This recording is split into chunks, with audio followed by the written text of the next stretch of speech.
As the city of Boston shut down Friday during the manhunt for the marathon bombers, one question kept rearing its head. Would law enforcement use a drone to help locate and capture the suspects? From controversial U.S. attacks on alleged terrorists in Pakistan and Afghanistan to do-it-yourself gadgets you can buy on the internet, drones seem to be everywhere. Martha Raddatz went to find out who's watching you. Landing gear, check. Avionics pod, check. On the outskirts of Miami, pilots from the Miami-Dade Police Department's aviation unit are assembling their newest tool in law enforcement. Weighing in at just under 20 pounds, this micro air vehicle, or MAV, is one of 2 drones in their arsenal and carries a payload of a single camera.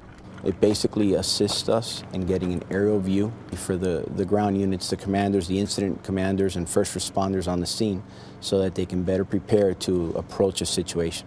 Miami-Dade is one of more than a dozen law enforcement agencies which are incorporating drones into daily operations, although their use is heavily regulated.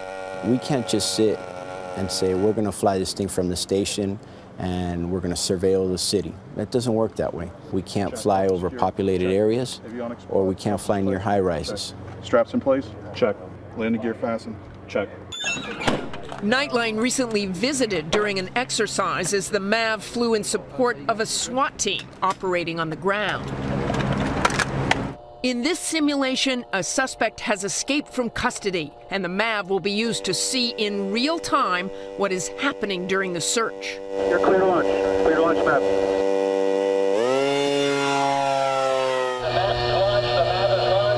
As the MAV gets into position over the area where the suspect is believed to be, go ahead north. Its cameras capture him sprinting across a clearing and into a building. Okay, guys, we got SRT responding. At the command post, the images from the drone help the incident commander guide the SWAT team into position. There's a building on the south side of the roadway. Subject was last seen running into the doorway along the western wall. With the drone overhead and the SWAT team outside the door, the suspect is quickly apprehended.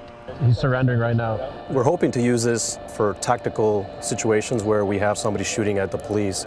We don't want, obviously, put any police officers' lives in danger. Despite the benefits of using drones, there are growing concerns about privacy. What we don't want to see is drones used to hover over our neighborhoods 24/7, keeping track of everywhere that we drive or walk, and the technology is there to do that.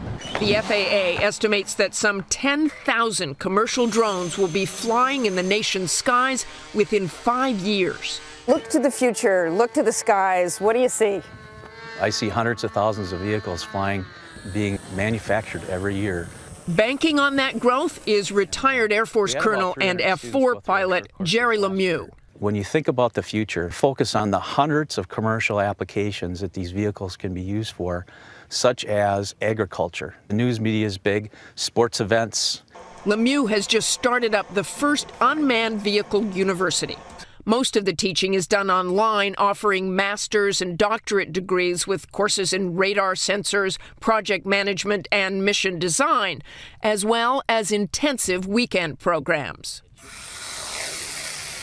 And for those like Justin Woody, who want to learn how to fly unmanned aerial vehicles, the university offers a 3-day hands-on course. In the future, what I want to do is get into what they call precision agriculture, so that I could go and help spot the troubled areas in the fields and help the farmers increase their crops.